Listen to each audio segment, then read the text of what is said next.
you check the children. Show a little match sometimes. Hi, I'm Chucky. Wanna play? Sometimes. That is better. You're gonna need a bigger boat.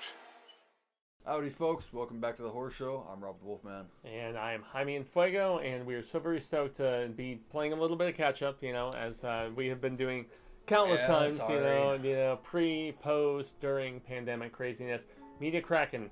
This one is most def for you, and that is Exorcist 3.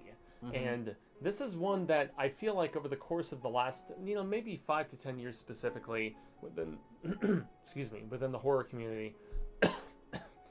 Goodness, all right, I'm still there. But this film has really leapfrogged, in some cases, the original film. Absolutely. As far as prestige, as far as scariness, as far as people taking it seriously. We're going into now obviously we're just opening with overall thoughts. Yes, most definitely are. Exorcist 3 has definitely become better than the original. Yeah, I agree too. Between performance, story, even some of the effects, now, honestly, the first Exorcist is not scary. It was still disturbing. Don't get me wrong. When I first saw it, it's solid enough for me, but yeah, not amazing. No, so I would definitely say Exorcist 3 is much better than any of the Exorcist movies. Yeah, and I would definitely, especially the first one. Yeah, I would second that sentiment, most notably because of the fact that whereas the original Exorcist, directed otherwise by different people. Mm-hmm. 3 was very distinctive in the fact that after they brought back Linda Blair for Linda Heretic. Blair for the second, which was awful, and it was more so about experimenting with her as an adult and test subject sort of shit. Honestly, I'm not gonna lie, she looked kind of hot with those contacts in. I'm not gonna lie either. Yeah, she definitely did. And we've met Linda Blair in person before, so she's still beautiful. She's so very awesome. foxy, and she still has it going on. But the third one was very much a return to scares, in my estimation, and really upped the factor because of the fact that you had it was dark. You had William Blair Blatty, whatever his name is, the guy who was responsible for the original film. I gotta double check on his name. Okay. William Peter Blatty. Oh, he was the guy Bailey, who. yeah, okay. Yeah, Blatty. I'm probably mispronouncing it, but yeah, dude, he directed Exorcist 3. Based on a book that he had written, and so he continued that Exorcist sort of narrative, long beyond the initial adaptation, which Hollywood did in the 70s, and so for this to come out in the 90s, and dude, this film has been sampled so many times by metal bands, and I'm a big fan of, most notably Children of Bodom. Oh yeah. I was only blah blah when I died, and so many different bits of really just marquee dialogue throughout this, and also George C. Scott, Patton himself. Oh yeah. George C. mean, Scott in this was fucking. He's awesome. great in this fucking movie, dude. You got also Brad Dourif. Yeah. The voice of Chucky, but he's taking on a different role in this, obviously. Exactly. Yeah, he makes an appearance and everything, and then also too, there was a resurgence of a character that was thought dead. But it's really cool how they give the used hints him. about the Patient Zero.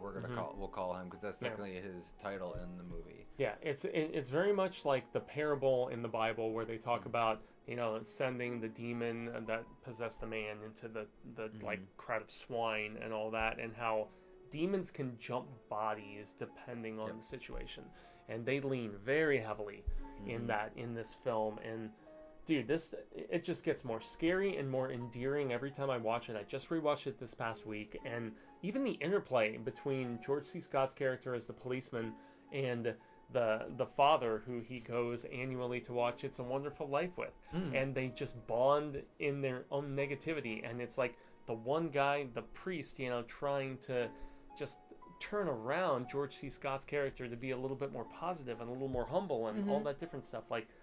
The interplay character-wise, I can see why some don't like this because it's not heavy on the scares. There's very pronounced beats of scares, but everything else is very character-driven. Yeah, so I really like about this movie. Talking about the story and everything like that. Yeah.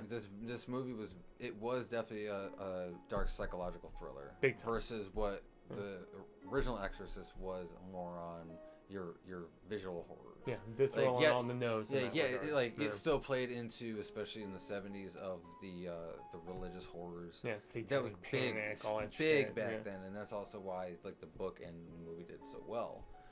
But no, with this one, did we touch on the story real quick? Not so overall? much. So just do a real quick recap of yeah. Basis. So it's interesting because of the fact that whereas like Reagan from 2 to the first film, the direct connectivity, this one is really just continuing the idea of just demonic possession. Mhm. It's not like a direct correlation in that regard. It is, but it isn't. Just again, Kind of, sort of, yeah. It's more so in the background and some of the Easter egg connectivity. But this one, I mean, we're in Georgetown, and they're like really more so than anything, there was a kid that is killed at the very beginning, decapitated. His head is like swapped out with the head of the murder is a rosary sort of thing. It's really fucked up. I'm dropping the F-bomb specifically for prominence in that, because what they do to that child is horrible.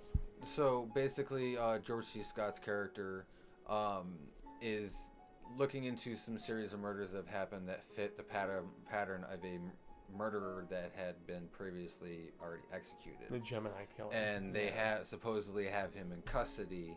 Well, they killed him, but there was somebody else in custody who was claiming that they are that well, person. allegedly, yeah. Yeah. But he goes there as an interrogation and realizes that this whole situation is a lot deeper, and obviously, we have the demons involved and blah blah blah. And so basically, that is the gist of the story. Yeah. That's so, the demon jumping I was mentioning, and the fact that so you can execute a killer that had a demon within them, and yet they can easily jump into somebody else, and it's crazy. I think we already basically touched on our overall thoughts on how the story played out. Anything else you want to touch up on that? No, not story-wise, man. I mean, I just have to segue into effects or music.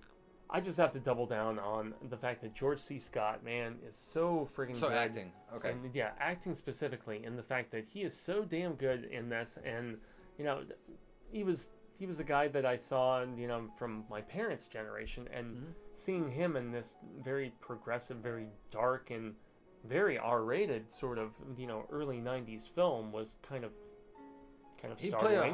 played a hard ass really good. Yeah, he definitely does, and. I mean, beyond that, everybody else is solid. Brad Dourif, though, in those transformation scenes, without spoiling too much, where you think it's a certain character, and then it's Brad Dourif, and the whole definitely the times bit. where we see Dourif in the movie, he jumps between the two actors. He's fantastic. Like, he's creepy as he always is, and it's funny too. You see him, but also at the same time, like your mind still fits with Chucky. Well, and also the edits flip back and forth between him and the other person that he's embodying at the time, which is really cool. And dude, nobody really screams with menace quite like Brad Dourif. I gotta say, where you're just like loud and like, like just really getting it volume wise, like you feel the psychotic rage. Very much so. He's terrific in this, and effects though. Yeah, absolutely. We don't get. It's not a very effects heavy movie. Only a couple bits in the film. Yeah, this is more towards the later half of it. It was effective. They definitely knew what to do with the budget that they had again. But that's a nice thing though too, is with how well the story was written. So you could tell that they were willing to put a better budget behind this. Truly. And it made all the difference. Again, you have your star power for one, but. What do you think, to interject really quickly, so a lot of people think that particular jump scare in this film is one of the best ever.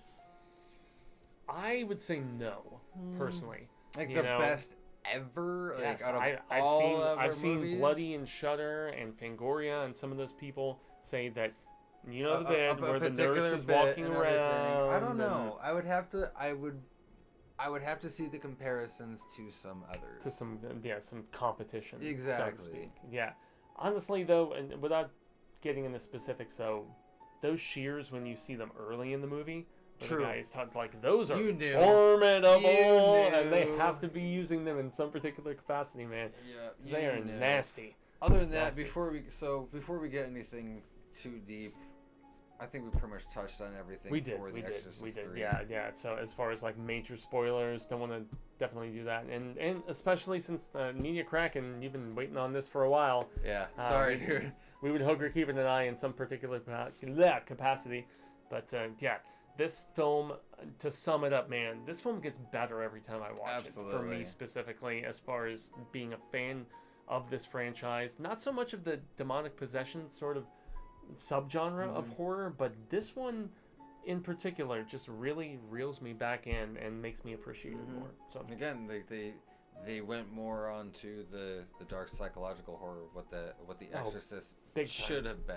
yeah, So other than that, yeah, I honestly I'd give 2 thumbs up for amen. for Same. Exorcist 3. Yeah, So if you guys haven't checked it out, we definitely recommend watching it. George C. Scott, Brad Dourif, Jason Miller, like you got a great cast of people in here, and it was a hell of a written story. yeah, and it's all over the streamings. It's on Yep. Shudder. It's on Peacock. It's on Tubi. I mean, It's everywhere. You'll find it. It's It's easily it's an accessible. older movie. It'd be all right. Easily accessible. So other than that, from here at the horror show, I guess I'm Robert the Wolfman, Gracias, Jaime Fuego. and remember, Stay scared.